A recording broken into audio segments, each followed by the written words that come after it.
Photoshop টিউটোরিয়ালে আপনাদের শুভেচ্ছা। আজ আমি এই টিউটোরিয়ালে যে টুলটির ব্যবহার দেখাবো সেটি হলো রেড আই টুল। তো রেড আই টুলের মাধ্যমে কিভাবে চোখের মধ্যে কোনো লাল স্পট থাকলে সেটি কিভাবে দূর করা যায়, তো চলুন তা দেখি। লক্ষ্য করুন, এমনই একটি ছবি আমি ফটোশপ উইন্ডোতে সচল রেখেছি। এমত অবস্থায় আমি চাচ্ছি যে এই যে চোখের মণির মধ্যে যে লাল অংশটুকু আছে সেটিকে মুছে ফেলতে। তো অনেক সময় আমরা যারা ছবি তুলি, ছবি তোলার পর দেখা যায় ছবিটি খুব সুন্দর হয়েছে, কিন্তু ছবির মধ্যে এই লাল অংশটুকু চলে আসে। তখন কিন্তু আসলে মনটাই খারাপ হয়ে যায় যে এত সুন্দর একটি ছবি হলো, কিন্তু এই লাল দাগের কারণে আর ছবিটি ভালো দেখাচ্ছে না।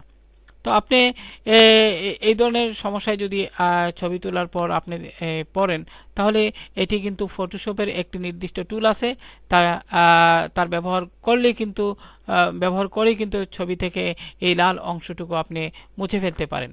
তো চলুন আমরা এই কিভাবে এই কাজটি করতে হয় তা দেখি। প্রথমে আপনি এই ধরনের যে ছবিতে আপনার এই চোখের মধ্যে এইরকম লাল দাগ যদি থাকে সেটি পর্দায় সচল করুন, অর্থাৎ ফটোশপ উইন্ডোতে।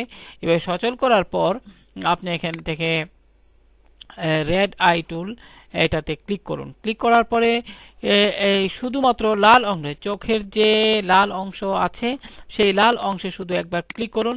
দেখুন এখন কিন্তু এটি স্বাভাবিক অবস্থায় চোখটি দেখা যাচ্ছে।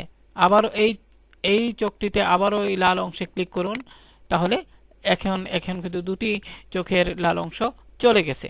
এইভাবে রেড আই টুলটি ব্যবহার করে চোখের মধ্যে যদি কখনো ছবি তোলার পর এই ধরনের লাল অংশ দেখা যায়, আপনি এই টুলটি ব্যবহার করেই কিন্তু এই লাল অংশটুকু মুছে ফেলতে পারেন।